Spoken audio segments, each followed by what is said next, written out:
तो आज दिल्ली के पर्यावरण मंत्री गोपाल राय ने प्रेस कॉन्फ्रेंस की, जहां उन्होंने राष्ट्रीय राजधानी में बढ़ रहे प्रदूषण स्तर को कंट्रोल करने को लेकर दिल्ली सरकार के नए एक्शन प्लान की जानकारी दी।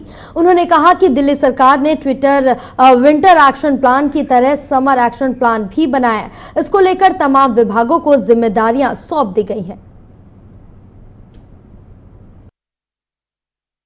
विंटर एक्शन प्लान की तर्ज पर समर एक्शन प्लान बनाने के लिए आज संयुक्त बैठक हमने बुलाई थी, जिसमें 14 पॉइंट एक्शन प्लान तैयार किया गया है, जिसमें 2 तात्कालिक अभियान शामिल किए गए हैं और 12 पॉइंट ऐसे हैं जो दीर्घकालिक हैं, जिनका दिल्ली के पर्यावरण के सुधार में, प्रदूषण के नियंत्रण में अहम रोल होगा। उसमें जो आज बैठक बुलाई गई थी, उस बैठक में पर्यावरण विभाग, बीपीसीसी, तीनों एमसीडी, डीडीए, एनडीएमसी, राजस्व विभाग, Delhi fire service, irrigation flood department, जल बोर्ड, फॉरेस्ट डिपार्टमेंट, ये तमाम विभागों के अधिकारी शामिल हुए। जिसमें जो सबसे पहला पॉइंट है, चूंकि समर में आग लगने की घटनाएं लगातार हो रही हैं, तो एंटी ओपन बर्निंग कैंपेन जो है वो कल से यानी 12 अप्रैल से 12 मई तक 1 महीने का ये सघन अभियान चलाने का निर्णय लिया गया है, जिसमें 10 विभाग सम्मिलित होंगे और लगभग 500 टीमें, जिनमें से कुछ टीमें डे में काम करेंगी और कुछ टीमें नाइट में काम करेंगी पेट्रोलिंग का।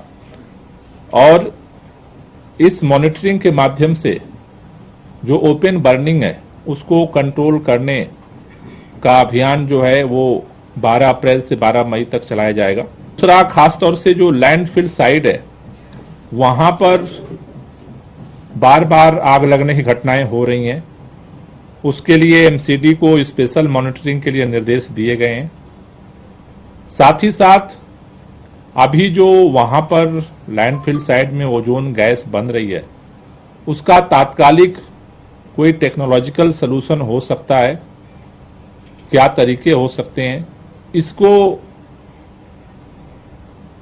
जानने के लिए तमाम जो एक्सपर्ट्स हैं, जैसे डीपीसीसी के, आईआईटी दिल्ली, पर्यावरण विभाग, टेरी, डीटीयू, सीएसई, ऐसे जो तमाम एक्सपर्ट्स हैं, उनकी एक ज्वाइंट मीटिंग 21 अप्रैल को हम बुला रहे हैं, जिससे कि इसका कोई टेक्नोलॉजिकल सलूशन निकालने की तरफ हम लोग बढ़ सकें। दूसरा जो एक्शन प्लान का पॉइंट है, एंटी रोड डस्ट अभियान, इसको 15 अप्रैल से 15 मई तक 1 महीने के लिए अभी डिसाइड हुआ है, कैंपेन चलेगा इस समय, जिसमें 78 मैकेनिकल रोड स्वीपिंग मशीनें हैं, वो उनका मॉनिटरिंग सिस्टम जो है क्लोज शुरू किया जाएगा। 587 वाटर स्प्रिंकलिंग मशीन है, जो दिल्ली के अलग अलग सड़कों पर, खासतौर से जो आउटर की सड़कें हैं, आउटर दिल्ली की, वहां पर इनको स्पेशल ड्राइव चलाने का जो है निर्देश और प्लान बनाया गया है। तीसरा जो हमारा पॉइंट है एक्शन प्लान का, वो है ट्री प्लांटेशन, वृक्षारोपण। वृक्षारोपण में जैसा आप सब जानते हैं कि दिल्ली सरकार हर साल ग्रीन बेल्ट बढ़ाने के लिए काम कर रही है।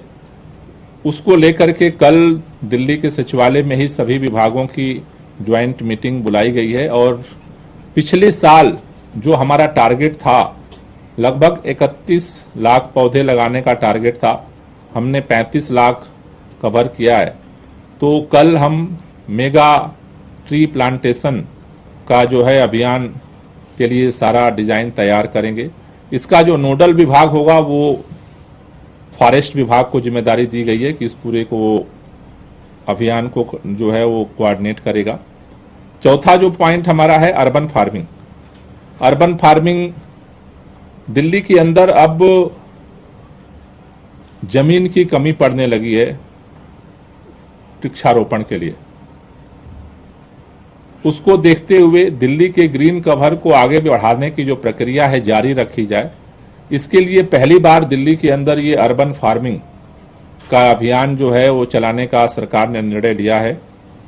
और दिल्ली सरकार के अंदर जो हार्टिकल्चर डिपार्टमेंट है पर्यावरण विभाग में, उसको ये जिम्मेदारी सौंपी गई है। ये इसका नोडल विभाग होगा और ये दिल्ली के अंदर लोग अपने घरों पर, बरामदे में, जहां भी जिसके पास जगह है वहां अर्बन फार्मिंग कर सकें। इसका जो है अभियान जो है वो शुरू किया जाएगा। खासतौर से इस बार जो रोजगार बजट प्रस्तुत किया गया उसमें अगले एक साल में 5,000 महिलाओं को रोजगार देने का भी इसमें टारगेट है। तो इसको पर्सनल लेवल पे भी और प्रोफेशनल लेवल पे भी दोनों तरह के मॉडल्स को स्टडी करके और इसको लेकर के हमने कार्ययोजना बनाई है, जिसको डिटेल हम आपको बाद में सूचित करेंगे। पांचवा जो पॉइंट है रोड साइड ग्रीन कवर बढ़ाने का। दिल्ली के अंदर बहुत सारी सड़कें हैं, खासतौर से पीडब्ल्यूडी की, जहां पर धूल उड़ती रहती है। तो एक स्पेशल टास्क फोर्स पीडब्ल्यूडी की तरफ से बनाई जा रही है, जो पूरे दिल्ली के अंदर इसकी मैपिंग करेगी कि कहां कहां रोड साइड पे ग्रीन